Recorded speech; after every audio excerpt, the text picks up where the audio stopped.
Le 31 mai, l'Inter va savoir si oui ou non elle remportera sa 4e coupe aux grandes oreilles. Le 31 mai, face au PSG, ce sera évidemment un match extrêmement important pour un club qui a déjà remporté à 3 reprises cette merveilleuse coupe et qui l'a perdue aussi à, 67, 72... et oui, et 2023, 3 fois. Donc 3 perdus, 3 gagnés. Je me souviens de la première parce que je les ai toutes vues. Je les ai toutes vues parce que j'ai l'âge d'être papa, comme vous le voyez. Donc, ce que j'ai vu, je l'ai vu de mes yeux. Je ne l'ai pas vu sur YouTube, je ne l'ai pas entendu dire. Je l'ai vu. En 64, face au Real Madrid, Madrid qui est gigantesque à ce moment-là, mais avec des stars un petit peu vieillissantes. Puskás, Di Stefano, ils sont déjà un petit peu plus âgés. Et déjà, à 37 ans, Puskás, c'est déjà un miracle qu'il joue. Donc, Madrid n'est pas favorite, mais quand même, l'Inter avec Elenio Herrera qui a inventé soi-disant le catenaccio, mais qui est un Argentin, qui n'a rien inventé du tout. C'est pas un Italien qui a inventé la défense implacable qu'on prête aux Italiens. Le catenaccio, ça veut dire en gros une chaîne bien rouillée. Vous voyez les chaînes dont on ne s'échappe jamais. C'est ça, une catena. Une chaîne, un catenaccio, c'est vraiment un truc encore plus dur à démolir. Les défenses italiennes à ce moment-là étaient très difficiles à perforer.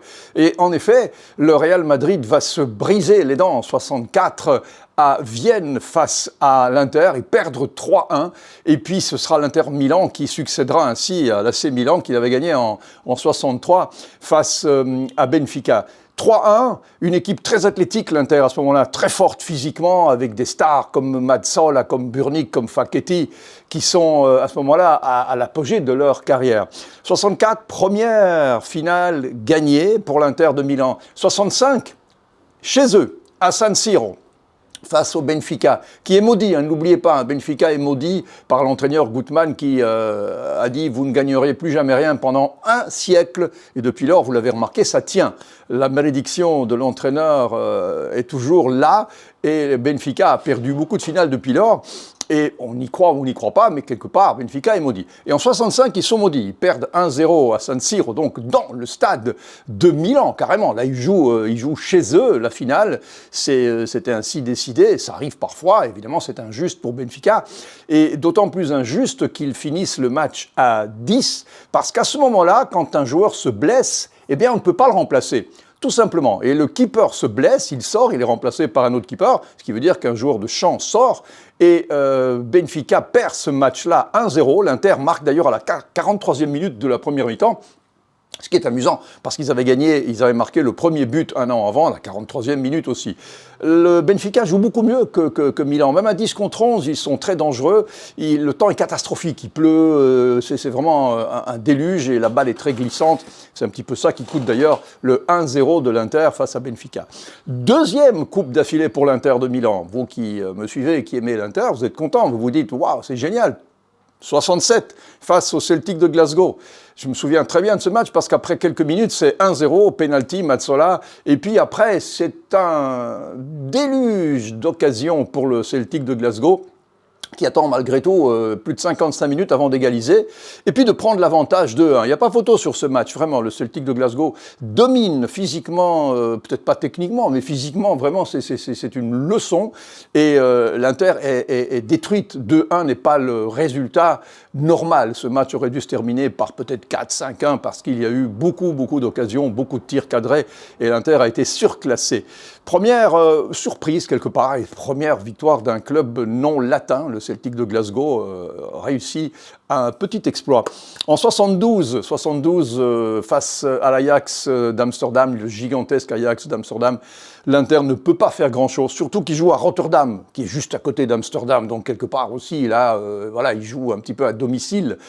Et en plus, dans le stade de l'ennemi, Rotterdam, c'est le stade de Feyenoord. Donc l'Ajax, qui est sacré en 72 face à l'Inter, 2-0. sur le stade de Feyenoord, c'est gigantesque pour les Cruyff, Neskens, Rep, Krol. C'est vraiment l'Ajax gigantesque, légendaire, qui était aussi l'ossature de l'équipe de Hollande. Donc finale perdue pour l'Inter, qui après va attendre très très longtemps avant de se retrouver dans un match de Champions League. Parce que là, ils vont d'accord gagner, je pense, 2 ou 3 coupes de l'UEFA, l'Europa League actuelle, mais ils vont faire un long trajet, une longue traversée du désert pour les mener ensuite eh bien, à la 4e finale gagnée. Il n'y a pas tellement longtemps, ce match-là, vous l'avez peut-être vu parce que vous avez l'âge de l'avoir vu. C'était en 2010, l'Inter de Mourinho qui avait fait un parcours phénoménal, surtout la demi-finale face à Barcelone. Hein, ça vous dit quelque chose, demi-finale face à Barcelone? Ça vous rappelle celle d'il y a quelques semaines à peine, qui a été un match extraordinaire, tout comme celui de 2010, quand l'Inter va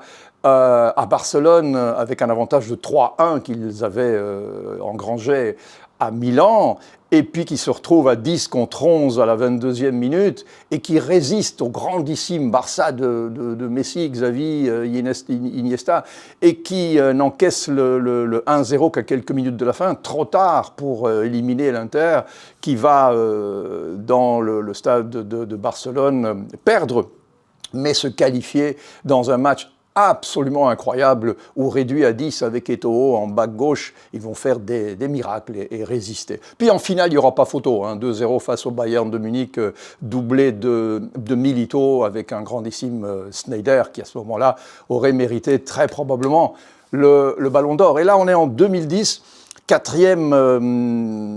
troisième sacre pour l'Inter. Entre 65 et 2010, ils ont entendu 45 ans avant de regagner ce trophée. C'est énorme comme temps, et pour une équipe aussi importante, c'était le moment ou jamais. Et puis, il y a 2 ans, face à City, finale perdue, mais de justesse, 1-0, et on ne peut pas dire que ce soir-là, l'Inter n'a pas peut-être... quelque part, ils ont raté des occasions immanquables. Souvenez-vous, à la fin, Lukaku en manque une, il aurait pu la marquer. Il y a eu un non-match quelque part de City qui a fait son plus mauvais match de la saison, mais qui méritait largement son titre sur l'ensemble de son œuvre sur l'année 2023, bien évidemment. Et voilà l'Inter, de nouveau, à peine 2 ans après, avec la même équipe, hein, la même ossature, plus ou moins. D'accord, devant, ce n'est plus Lautaro et Lukaku ou Dzeko, mais Thuram. Et je pense qu'ils n'ont rien perdu au change. Ces deux-là s'entendent parfaitement bien et réussissent non seulement à manœuvrer ensemble, il n'y en a pas un qui prend la place de l'autre, mais tous les deux qui travaillent intelligemment et puis qui défendent aussi, hein, parce qu'ils sont capables de défendre et de couper les lignes de passe et d'aller aider une défense qui est malgré tout assez imperméable, même si face à Barcelone, ils en ont pris 3, mais ils en ont mis 4, et c'est ça qui est important. Alors voilà, 6e finale d'une compétition que tout le monde rêve de gagner. Je ne vais pas faire de pronostic maintenant, mais je vous l'ai déjà dit, j'ai un petit faible pour l'Inter parce que justement l'équipe est la même, les automatismes sont là, l'expérience est là, ils ont perdu il y a 2 ans et je pense qu'ils ont un œuf appelé avec le destin et ils ont peut-être dans leur tête la certitude que c'est maintenant ou jamais. Cette équipe n'est pas jeune, je pense même qu'elle est parmi les plus âgées de la compétition face à une équipe qui, elle, le PSG, est certainement une des plus jeunes, si ce n'est la plus jeune. Donc on verra. Mais là, je vous ai fait un petit peu l'histoire de l'Inter de Milan depuis 1964.